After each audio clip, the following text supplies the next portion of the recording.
उबाटाचा newspaper सामना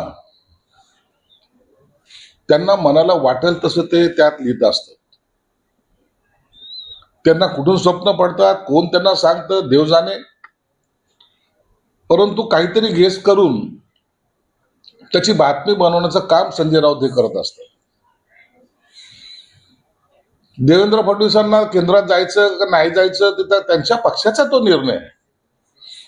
मोदी साहेबांनी काय निर्णय घ्यायचा किंवा अमित शहा साहेबांनी काय निर्णय घ्यायचा या बाबतीमध्ये संजय राऊतला विचारून कोणी काही सांगणार नाही किंवा यांना तो अधिकाराने यांना माहितीही नसतं. म्हणून अशा बकवास बातम्या देऊन जो सामनाचा खप आहे ना तो काही लोकांपुरता मर्यादित राहिलेला आहे. संजय राऊतने आपल्या पक्षामध्ये काय चाललंय याच्याकडे लक्ष दिलं पाहिजे. दुसऱ्याच्या पक्षात काय चाललंय, त्यांनी काय निर्णय घ्यायचा, ते असं होणार आहे तसं होणार आहे हे तुम्हाला भविष्य सांगायला तिथं आम्ही ठेवलेलं नाहीये. म्हणून यास आम्ही त्या बातम्याकडे लक्षही देत नाहीत. त्या बातम्यामध्ये काही तथ्य नसतं. पुढे सोडणं हा संजय राऊतचा आता व्यवसाय झालेला आहे. दिल्लीत मोदी आणि शहा मध्ये सुप्त संघर्ष आहे. शहा स्वतःचा गट उभा करत आहे आज सुद्धा. दिल्लीमध्ये सुप्त संघर्ष चालू आहे, मोदी शहाचं भांडणं चालू आहे. मग आता ह्यांना तडजोडीला बोलवलंय का? काही बोलतात ना, हे दारू पिऊन तर घेत नाही ना.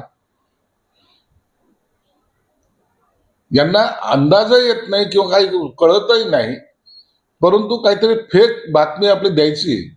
आता हा सामना वैचारिक राहिलेला नाहीये, हा फेकू पेपर झालेला आहे आणि या फेकू बातम्या आता लोकांना कंटाळवाने वाटतात. संजय राऊत पुढे असं म्हणतात की कोरोना काळात बाहेर पडण्यास बंदी घातली होती.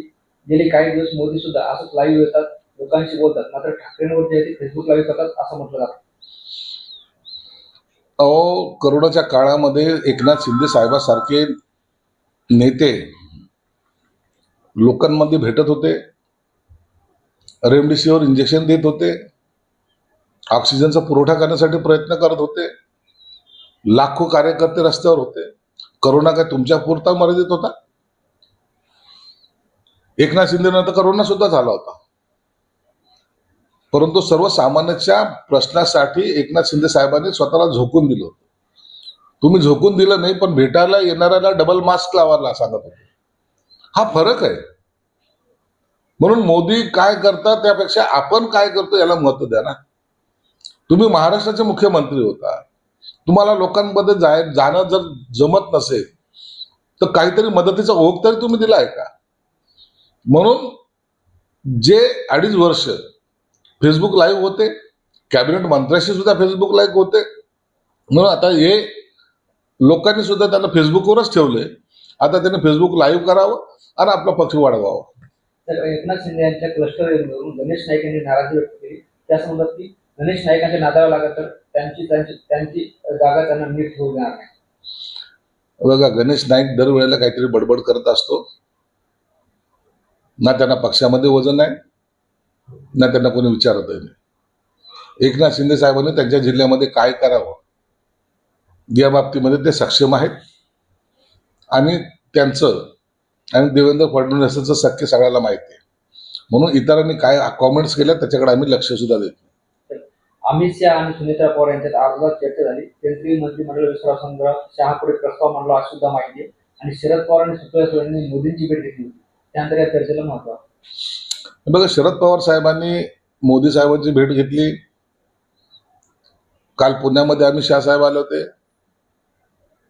थोडा वेळ त्यांनी सुनेत्रा वहिनीशी सुद्धा बोलले. एकंदरीत त्यांच्या घरातली परिस्थिती असेल किंवा कौटुंबिक परिस्थिती असेल याची सुद्धा त्यांनी माहिती घेतली असावी. प्रत्येक वेळेने भेटीचं राजकारण करू नये. प्रत्येक भेट ही राजकारणासाठी नसते आणि म्हणून एक माणुसकी नात्याने सुनेत्रा पवारशी त्यांचं झालेलं ते संभाषण असावं. राजकारण करण्यासाठी किंवा राजकारणाचे इतर विषय मांडण्यासाठी स्वतः सुनेत्रा वहिनी सक्षम आहेत, अमित शहा सक्षम आहेत. म्हणून या गोष्टीला इतर असा अँगल देणं मला वाटतं हे चुकीचं आहे. सर, कोर्टात चिन्ह मिळवण्याबाबत उद्धव ठाकरेंनी विश्वास व्यक्त केला आहे. चिन्ह मिळालं नाही तर गोठवलं जाईल असं सुद्धा उद्धव ठाकरे म्हणाले. 2019 निवडणुकीला 3 वर्ष उरले, कामाला लागा असे आदेश उद्धव ठाकरे दिले.